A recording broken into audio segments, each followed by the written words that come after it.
انقلابی اور دھرتی کا لال وہی کہلواتا ہے جس نے ظلم کے نظام کے خاتمے کے لیے اپنی پیٹھ پہ کوڑے کھائے، پاکستان کے بدترین اذیت خانوں میں وہ ظلم برداشت کیے جس کے تصور سے انسانی جسم کے رونٹے کھڑے ہو جائیں۔ شاہی قلعے کے صدیوں پرانے در و دیوار پکار پکار کر گواہی دے رہے ہیں کہ ہر دور کے سورما دیکھے مگر جوید معظم آصف بٹ، آغا نوید مبین، جوید اختر تیلا،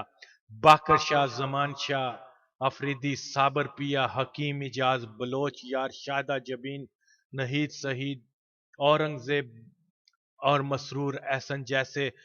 ہزاروں بہادروں کی مثال نہیں ہے کہ قوم کا اصل سرمایہ یہی لوگ ہوتے ہیں، یہی ہیں وہ دھرتی کے بیٹے جو قربانی و انقلاب کے پر اسرار رموز سے آشنا ہوتے ہیں۔ ان کو کسی لقب یا سند کی ضرورت نہیں ہوتی کہ دلوں کے سچے اور ہمتوں کے پکے ہوتے ہیں، اور کچھ وہ بھی ہیں جو انقلاب کے لبادے اور چہرے پہ اشتراکی نظریے کا ماسک لگائے کبھی مصنف بن کر کبھی مبصر کے روپ میں انقلاب کے حقیقی پروانوں پر انگلیاں اٹھائیں اور ان نظریاتی جانثاروں کو دہشت گرد، بینک ڈکیت، کار چور، اجرتی قاتل جیسے نام دیں، تو پھر غور طلب بات یہ ہے کہ ایسے فریبی، ریاکار، منافق نام نہاد انقلاب دوست راجہ انور ضیاء الحق کی بولی ہی تو بول رہا ہے، جو دلیل ہے کہ راجہ انور اور ضیاء دو مختلف نام اور مکروہ چہرے لیے ایک ہی پیغام دے رہے ہیں کہ جو کوئی بھی انقلاب یا فرسودہ نظام کے خلاف صدائے حق بلند کرے اس کو معاشرے کا بدترین اخلاقی مجرم بنا کر اپنی کتاب یا تقریر میں پیش کر دیا جائے۔ اس لیے تو راجہ نے اپنی کتاب کے صفحہ نمبر 195 پہ انقلاب کا خواب آنکھوں میں سجائے ظلم کے خلاف سینہ سپر راہ حق کے ایک مجاہد عبدالرزاق جرنا شہید کو بدنام کرنے کے لیے اور اپنے پیر و مرشد ضیاء اور شریف برادران کی خوشنودی کے لیے ایک بدترین بہتان لگایا کہ جرنا نے اپنی غربت کو ختم کرنے کے لیے مولوی مشتاق کے مشن سے فارغ ہونے کے بعد بینک ڈکیتی کا پلان بنایا تھا، اور یہی فیصلہ جرنا کی پھانسی کا سبب بن گیا۔ راجہ کا یہ بیان بھی خود ساختہ ہے، اور حیرت کی بات یہ ہے کہ راجہ جس بندے کو کبھی ملا نہیں، جس کو جانتا تک نہیں، اور امکان یہی ہے کہ راجہ نے جرنا کے ابائی قصبے بکر کو کبھی دیکھا تک نہیں ہوگا، اور تو اور مولوی مشتاق کے مشن کرنے والے کسی ایک فرد سے بھی نہیں ملا ہوگا۔ اس کے باوجود اس نے اپنی کم ظرفی، کم علمی، تعصب و ذہنی انتشار کے باعث بلا سوچے سمجھے ایک ایسے انقلاب کے پروانے پر اخلاقی مجرم ہونے کا لکھ دیا جس نے پھانسی کا پھندا اس ادا سے قبول کیا کہ کوٹ لکھپت جیل کے ہر فرد نے گواہی دی کہ ایسی شان و بہادری سے جیے بٹو کے فلک شگاف نعرے لگاتے پھانسی گھاٹ پر کسی بڑے سے بڑے بہادر سورما پہلوان کو نہیں دیکھا تھا۔ جرنا نے جس جیداری سے موت کو گلے لگایا، راجہ جیسے سیاہ جنتا ایجنٹوں کے منہ پر تھوک کے مترادف ہے جو حریت پسند مجاہدوں کو بینک ڈکیت کا نام دیں۔ راجہ جیسے بے شرم، فریبی، مکار انسان کو جرنا کی عظیم قربانی اور جدوجہد کا کوئی پہلو نظر نہ آیا، ماں سوائے ایک خود ساختہ جھوٹے الزام کے کہ جرنا اپنی غربت ختم کرنے کے لیے جرم کرنے کی کوشش میں گرفتار ہو کر پھانسی پا گیا، جو دلیل ہے کہ راجہ ہرگز نہ تو کوئی ترقی پسند نظریاتی تھا اور نہ ہی پاکستان سے جاگیردارانہ نظام کو تحفظ فراہم کرنے والی ضیاء آمریت کے خلاف جد و جہد کرنے والوں کے لیے اپنے دل میں نرم گوشے رکھتا تھا۔ یہی وجہ ہے کہ اپنے دروغ گوئی پر مبنی بیانات میں الذوالافکار کے کارکنوں کی کردار کشی کرتے ہوئے ایک نام نہاد سوشلسٹ انقلابی راجہ انور ضیاء اور جماعت اسلامی کی ہی بولی بول رہا ہے۔ ضیاء مارشاء اللہ کے خلاف عملی جدوجہد کرنے والے عناصر کے خلاف پورے پاکستان میں کسی بھی ترقی پسند رائٹر یا دانشور نے آج تک کوئی منفی تاثر قائم کرنے کی مثال نہیں ملتی، باوجود اس کے کہ بہت سے ترقی پسند الذوالافکار کے طرز عمل سے متفق بھی نہ تھے۔ جرنا کی پھانسی کے آج کم و بیش 30 سال گزر جانے کے بعد بھی پاکستان کے بائیں بازو کی انقلابی سوچ و فکر رکھنے والوں نے جرنا کو ایک سامراجی گماشتے کے خلاف جدوجہد کرنے کے سبب ایک انقلابی ہیرو کے طور پر دیکھا اور جانا، اس لیے آج بھی اس کی برسی پر جرنا کو شہید کے نام سے یاد کرتے ہیں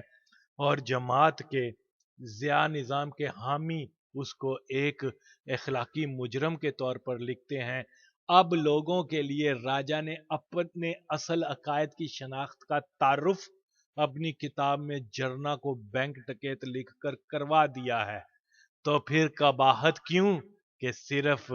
ضیاء کتا ہائے ہائے کے ساتھ مزید اور ایک نام کا اضافہ نہ کیا جائے۔ جرنا کو اپنی غربت کے لیے جرائم پیشہ ہونے کا جھوٹا الزام دینے والوں، تم نے اپنے بدترین غربت کو کیسے ختم کیا؟ اول، ایوب دور میں پولیس کے وائرلیس آپریٹر بنے، ترقی پسند عناصر کی رپورٹنگ کرتے رہے، ایجنسیوں نے تم کو پرموٹ کیا جس کی وجہ سے تم بٹوں کے قریب آگے۔ 77 مارش اللہ کے بعد بٹو بچاؤ مہم میں مال بنایا اور کارکنوں کو خود سوزی کروا کر کتنے ہی گھر برباد کیے۔ ضیاء کے کمیشن کھائی، ان پارٹی کارکنوں کی مخبری کروائی جو مارشل اللہ کے خلاف منظم تحریک چلا سکتے تھے، جس کے بدلے میں تم نے حکومت وقت سے پیسہ بنایا، مرتضیٰ کا مال، اسلحہ کھانے اور خوب نوٹ بنانے کے بعد ترکش کا آخری تیر اور ضیاء کی خوشنودی کے لیے بٹو برادران کو قتل کرنے کی تدبیر میں تم پکڑے گئے۔ اور اس پر بھی بس نہیں، مال بنانے میں تو تم نے اپنے ہم نوا، بظاہر ہم عقیدہ، ہم پیالہ خاد کے رکن و ادارے کو بھی نہیں چھوڑا، جس کی تفصیل بعد میں آئے گی۔ راجہ اپنی کتاب کے صفحہ 92 پر لکھتا ہے کہ مرتضیٰ کی پہلی شادی کا سارا خرچہ نجیب اللہ نے مرتضیٰ کو خوش کرنے کے لیے خود کیا تھا، جبکہ اصل قصہ یوں ہے کہ افغان حکومت کا بھٹو برادران سے اصرار تھا کہ ان بہنوں سے شادی نہ کریں، کیونکہ کابل شہر میں انقلاب ثور کے خلاف سب سے پہلے طلبہ کا جو مظاہرہ کیا گیا تھا، خاد کی اطلاع کے مطابق اس کو آرگنائز کرنے میں فوزیہ اور ریحانہ نے کلیدی کردار ادا کیا تھا، اس لیے یہ دونوں بہنیں پورے خاندان سمیت انقلاب دشمنوں کی فہرست میں شامل ہوتی تھیں۔ بہرحال اس شادی کی تفصیل پھر کبھی صحیح، فرض کیا راجہ کی بات درست بھی ہو تو پھر بھی راجہ ذرا یہ تو بتائے کہ اس کی شادی ہوٹل انٹر کانٹیننٹل میں اس کی جیل سے فوری رہائی کے بعد کس کے خرچے پہ ہوئی تھی؟ مرتضیٰ اور شاہ نواز کی شادی ان کے اپنے گھروں میں ہوئی تھی، جس میں مشکل سے 30 مہمان مدعو تھے۔ راجہ کی 5 سٹار ہوٹل میں شادی اور خاد کے کرندوں پرچمی رفیقوں نے میوزک، ووڈکا اور کباب کے مزے کے سرور پہ محو رقص ہو کر راجہ کو افغان انقلابیوں نے اپنا داماد بنایا تھا۔ جتنی ووڈکا ایک سوشلسٹ انقلابی کی شادی پہ انڈیلی گئی، اتنے میں تو 2 جاگیردار بھائیوں کی شادی کا خرچہ بھی نہیں ہوا ہوگا۔ راجہ خود پرولتاریہ کے مال پر عیش و عشرت کرے، اور تو اور جس نجیب نے مرتضیٰ کی شدید ترین خواہش کے باوجود راجہ کو پھانسی دینے سے گریز کیا، اس کی جیل رہائی کے فوری بعد ایک خوبصورت قابلی بیوی کا بندوبست کیا، دھوم دھام سے راجہ کی شادی کروائی، اور اس ہی نجیب نے راجہ کو ہزاروں ڈالر دیے اور مشرقی جرمنی روانہ کر دیا۔ راجہ نے اپنے موسن کے بارے میں جو منفی تاثر اپنی کتاب میں دیا ہے، اس سے اندازہ لگایا جا سکتا ہے کہ اپنے دشمن مرتضی کو بدنام کرنے میں کس حد تک جا سکتا ہے۔ تو راجہ کیونکہ ذاتی طور پر ایک انتہائی مادہ پرست، حصول دولت کے لیے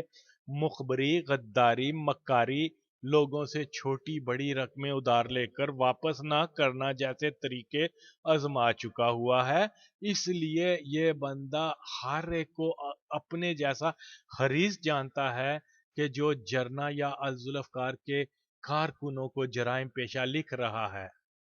گو کہ کوئی انقلابی گروہ یا تنظیم اگر اپنے کاز کی ضرورت کے لیے، جیسے ہندوستان کے انقلابیوں نے 1925 میں ٹرین لوٹی تھی، کو اخلاقی جرم کے زمرے میں نہیں دیکھا جاتا، اس طرح سے الذوالافکار کے کارکنوں نے بھی چند ایک کارروائیاں کی تھیں جس سے حاصل شدہ سرمایے سے اسلحہ خریدا گیا تھا۔ اس کے علاوہ چند ساتھی، جن میں انتہائی بہادر اور نظریاتی ساتھی جوید معظم، یعقوب چینا، یوسف خٹک، رفیق اور رزاق جرنا کے گھروں پہ فاقہ کشی کے دور تھے، مگر ان کی عظمت کو سلام کہ ان میں سے کسی ایک نے بھی اپنے ذاتی مقاصد کے لیے 1 روپیہ نہیں لیا، جبکہ کئی مرتبہ لاکھوں کے ڈھیر سامنے ہوتے تھے۔ اگر الذوالافکار کے کارکنوں کو اپنی ذات کے لیے دولت کے حصول کی طلب ہوتی تو جیسا کہ 1980 کی دہائی کے ابتدائی سالوں میں الذوالافکار کے بہت سے کارکن کابل سے مختلف مشن لے کر پنجاب، خاص طور پر لاہور میں داخل ہو چکے ہوئے تھے، لیکن کیونکہ اسلحہ نہ ہونے کی صورت سے اپنے مشن کو تکمیل نہ کر پا رہے تھے، مالی وسائل کا بھی بحران تھا کہ اس دوران پنجاب کے نامی گرامی بدماشوں نے بہت سے کارکنوں کو بڑی بڑی رقموں کے بدلے ان کے دشمن کو ختم کرنے کی آفر کی تھی، مگر کسی بھی ساتھی نے ایسا کرنے سے انکار کر دیا۔ جس عبدالرزاق جرنا کے بارے میں راجہ نے بینک لوٹنے کا پلان کے بارے میں جھوٹا الزام لگایا ہے، اس ہی جرنا، عمر حیات، یعقوب چینا وغیرہ کو جرنا کے گرفتار ہونے سے چند روز قبل لاہور کے ایک بہت بڑے بدماش ماجا سکھ صاحب نے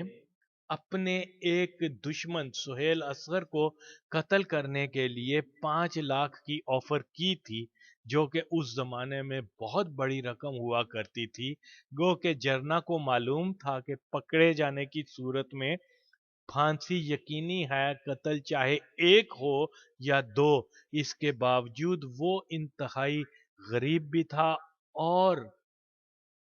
سہیل اصغر کو قتل کرنا اس کے لیے کوئی مشکل کام بھی نہ تھا۔ اس کے باوجود الذوالافکار کے ساتھیوں نے ماجا سکھ کو سختی سے منع کر دیا کہ ہم لوگ سیاسی ہیں، نہ کہ پیشہ ور قاتل۔ راجہ انور سن لو، جو لوگ پیشہ ور قاتل یا بینک ڈکیت ہوتے ہیں وہ فخریہ طور پر اپنے جرم کا اقرار نہیں کرتے، بلکہ آخر تک خود کو بے گناہ ہی کہتے ہیں، جبکہ یہ حقیقت پولیس ریکارڈ سے بھی ثابت ہے کہ پولیس جرنا سے ظہور الہی کے قتل کی تو تفتیش کر ہی نہیں رہی تھی، بلکہ جرنا نے اپنے ساتھی یوسف خٹک کو تشدد سے بچانے کے لیے اقرار جرم کیا تھا۔ یوسف ایک کٹر نظریاتی ساتھی تھا اور ہر قسم کا ٹارچر برداشت کر کے بھی پولیس کو جرنا کی اصلیت کے بارے میں کچھ نہیں بتا رہا تھا۔ پولیس کے ریکارڈ کے مطابق اگر جرنا اقرار نہ کرتا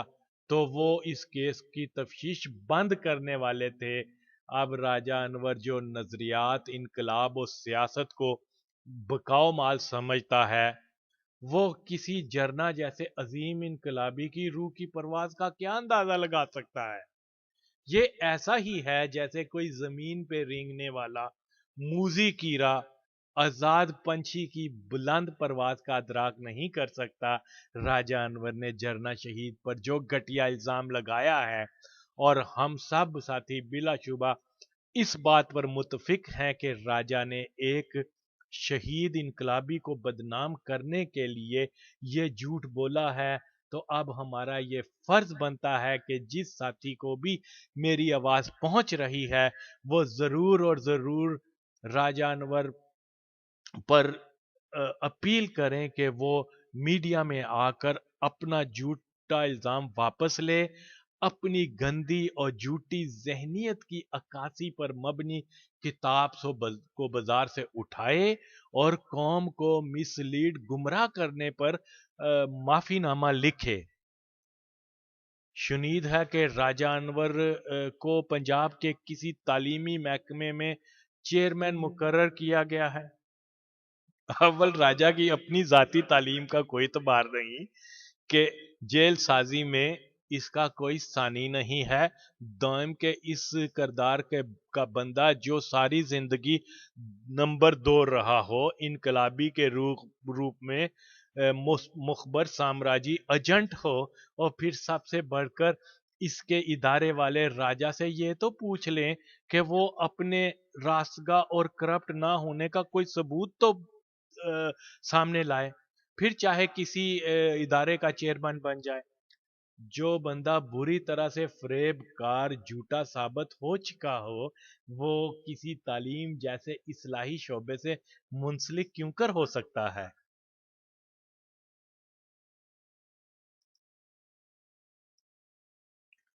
شاہ نواز بھٹو کی کینز میں پراسرار ہلاکت کے اسباب جاننے کے لیے ضروری ہے کہ شاہ نواز کی زندگی کے آخری کچھ ماہ کے حالات کا تذکرہ کیا جائے، جس سے اندازہ لگایا جا سکتا ہے کہ اس کی موت کے کون سے ممکنہ اسباب ہو سکتے ہیں۔ سب سے پہلے ڈاکٹر نجیب سے میں اپنی ملاقات کے حوالے سے بات شروع کروں گا۔ شاہ نواز کی موت سے چند روز بعد افغان حکومت کے ایک کرندے نے ہم بھائیوں کو بتایا کہ ڈاکٹر نجیب نے آپ سے فلاں دن ملاقات کرنا ہے۔ ڈاکٹر نجیب بہت مہربانی سے ملا اور شاہ نواز کی ناگہانی موت پر افسوس کرنے کے بعد اس نے ہمیں بتایا کہ جس بات کا ڈر تھا وہی ہو گئی۔ افسوس کہ بھٹو برادران نے ہم پر کبھی بھروسہ نہ کیا، جبکہ ہماری حکومت ساری دنیا کے انقلابیوں سے برادرانہ مراسم رکھنے کی پالیسی پر یقین رکھتی ہے۔ ہماری حکومت نے بارہا بھٹو برادران، بیگم نصرت اور بے نظیر کو اس بابت آگاہی دی تھی کہ شاہ نواز کی زندگی کو یورپ میں رہتے ہوئے خطرہ ہے، آپ ہر صورت کوئی چانس نہ لیں۔ مگر افسوس کہ ہماری وارننگ کو سنجیدگی سے نہ لیا گیا۔ ڈاکٹر نجیب نے بتایا کہ ہمارے دوستوں نے ہمیں یہ اطلاع دی تھی کہ ضیاء الحق ذاتی طور پر اس بات کا خواہش مند ہے کہ وہ بھٹو فرزند میں سے پہلے شاہ نواز کا قتل کروائے، کیونکہ ضیاء سمجھتا ہے کہ اس کے طیارے کو راکٹ سے تباہ کرنے کا پلان شاہ نواز کے ذہن کا منصوبہ تھا، اور شاہ نواز کے قتل کے بعد وہ بھٹوز کو اپنی طاقت اور فتح کا نمونہ دکھانا چاہتا ہے۔ بھٹو برادران پر کابل میں ہماری انقلابی حکومت نے 4 قاتلانہ حملوں کے پلان کو ناکام بنایا تھا، اور اس سال اپریل میں جب دونوں بھائی کابل آئے تو ہم نے 2 پاکستانی کمانڈوز اور 4 افغان دہشت گردوں کو شاہ نواز کا تعاقب کرنے پر گرفتار کیا، جس کی تفتیش سے یہ بات سامنے آئی کہ ان کو صرف اور صرف شاہ نواز پر حملے کا پلان دیا گیا تھا۔ ان کے قبضے سے شاہ نواز اور اس کی بیوی کے حالیہ تصاویر جو کہ یورپ میں لیے گئے تھے بھی برآمد ہوئے تھے۔ وہ تصاویر اور کمانڈوز کا شاہ نواز کو قتل کرنے کا سارا پلان میں نے بھٹو بھائیوں کو ثبوت کے طور پر دیا تھا۔ مرتضی بھٹو تو میری بات سے قائل ہو چکا تھا، مگر شاہ نواز اس سارے واقعے کو ہمارا کوئی پلان سمجھتا تھا۔ شاہ نواز کی بے نظیر سے فون پر جو بات ہوتی تھی وہ بھی اس نکتے پر تھی کہ دونوں بھائی کابل سے نکل کر یورپ آ بسیں، جو کہ سامراجی غلام ضیاء کی عین منشا کے مطابق تھا کہ یورپ میں شاہ نواز کی دولتی سطح پر حفاظت کا امکان ختم ہو جاتا تھا، اس لیے ضیاء کے ایجنٹ اس کو آسانی سے ہٹ کر سکتے تھے۔ ڈاکٹر نجیب نے مزید بتایا کہ ہماری اطلاعات کے مطابق امریکہ نے بے نظیر کو اپنے بھائیوں کو فرانس یا جنیوا میں آباد کرنے کا مشورہ دیا تھا، اس طرح سے یہ بھائی انقلابی راستے سے دور ہو جائیں گے اور امریکہ پاکستان میں بے نظیر کو حکومت دلوا دے گا۔ لیکن اصل میں امریکہ اوضاع کا یہ منصوبہ تھا کہ کسی طرح سے ان بھائیوں کو مغرب میں آباد کرنے کے بعد قتل کروا دیا جائے، اور پھر شاہ نواز کی بیوی تو ہمیشہ سے ہی CIA کی ایجنٹ تھی، ہمیشہ ہمارے عظیم انقلاب کی مخالفت کرتی تھی۔ شاہ نواز کے قتل میں یقیناً ریانہ کا ہاتھ بھی ہوگا۔ کاش کہ بھٹو برادران نے اس لالچی اور انقلاب دشمن خاندان میں شادی نہ کی ہوتی تو آج شاہ نواز کا یہ حال نہ ہوتا، اور بدقسمتی سے ان کی بہن نے حکومت کے لالچ میں آ کر امریکہ کے جال میں پھنس گئی۔ ممکن ہے کہ اس کو پاکستان میں حکومت مل جائے، مگر بھائی نہیں ملے گا۔ نجیب اللہ نے اپنی گفتگو میں کئی بار یہ شکوہ کیا کہ بھٹوز نے ہمارے اوپر اعتماد نہ کر کے سخت نقصان اٹھایا ہے، جس کا میرے بھائی نے کہا کہ ڈاکٹر صاحب، بھٹو برادران نے اگر آپ پر اعتماد نہیں کیا تو اس کا سب سے بڑا سبب یہی ہے کہ بھٹو برادران آپ سے یہ شکوہ کرتے تھے کہ آپ نے ان کی تنظیم کی اس طرح سے مدد نہیں کی، اور راجہ اور بھٹو برادران کا آپ سے یہ بھی شکوہ تھا کہ جس راجہ انور نے ان کو قتل کرنے کی کوشش کی، آپ کی حکومت نے اس کو ہر طرح کا ممکن تحفظ فراہم کیا، اس وجہ سے وہ آپ کو اپنا خیر خواہ نہیں سمجھتے تھے۔ ڈاکٹر نجیب نے بڑے اطمینان سے جواب دیا کہ آپ تینوں بھائی ہمارے انقلابی دوست ہیں، اور ایک انقلابی کا دوسرے انقلابی پر اعتماد کرنا بنتا ہے، کیونکہ راجہ انور نے ہمیں یقین دلا دیا تھا کہ وہ ایک سوشلسٹ اور انقلاب افغانستان کا حامی ہے۔ افغان انقلاب کے دفاع کے لیے فرنٹ پر جا کر افغان باغیوں کے خلاف لڑنے کے لیے بھی تیار ہے، اور راجہ نے جیل میں رہتے ہوئے بھی ہم سب کو اپنے انقلابی ہونے کا ایسا تاثر پیش کر دیا تھا کہ ہم کسی بھی صورت میں اس پر سختی نہیں کر سکتے تھے۔ ہماری پارٹی کے بہت سے ممبر راجہ کو ایک انقلابی اور افغانستان کا ہمدرد و دوست جانتے تھے، جس وجہ سے وہ راجہ کے ذاتی دوست بھی بن چکے تھے۔ ان کی رپورٹنگ بھی راجہ کے بارے میں بہت مثبت تھی، اس لیے ہماری حکومت نے راجہ کو ایک مہمان کی حیثیت سے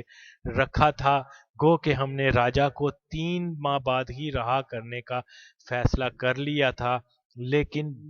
راجہ انور بھٹو برادران سے بہت زیادہ خائف تھا۔ ہم نے راجہ کو سیکیورٹی دینے کا وعدہ کیا تھا، مگر راجہ نے یہ کہہ کر انکار کر دیا کہ مرتضیٰ ایک جاگیردار ہے، اور جاگیردار کبھی بھی اپنے دشمن کو معاف نہیں کرتے۔ ہماری حکومت نے راجہ کو مشرقی یورپ کے کسی ملک بھیجنا چاہا تو راجہ نے یہ کہہ دیا کہ مرتضیٰ اپنے ایجنٹوں سے مجھے وہاں بھی مروا دے گا۔ راجہ کا خیال تھا کہ اس کو افغان پاسپورٹ پر انڈیا بھیج دیا جائے، جہاں اس کے کافی ذاتی دوست ہیں، لیکن ہماری مجبوری یہ تھی کہ ہم مشرقی یورپ کے علاوہ کسی پاکستانی کو افغان پاسپورٹ جاری نہیں کر سکتے۔ ہم نے جیل میں راجہ کا ہر طرح سے خیال رکھا اور راجہ کو کسی قسم کی کوئی تکلیف نہ ہونے دی۔ ڈاکٹر نجیب نے ہمیں کچھ خطوط دکھاتے ہوئے بتایا کہ یہ راجہ کے خط ہیں، کچھ اردو میں لکھے ہیں اور چند ایک فارسی میں ہیں۔ ان خطوط میں بھٹو برادران کے بارے میں لکھا ہوا تھا کہ راجہ انور کے سامنے بھٹو برادران نے اقرار کیا تھا کہ ہمیں فخر ہے کہ ہمارے والد صاحب نے گلبدین احمد شاہ مسعود جیسے افغان رہنماؤں کو پاکستان میں پناہ دی، اور اگر کابل میں افغان مجاہدین کی حکومت بھی آ گئی تو الذوالفقار کا بیس ختم نہیں ہوگا۔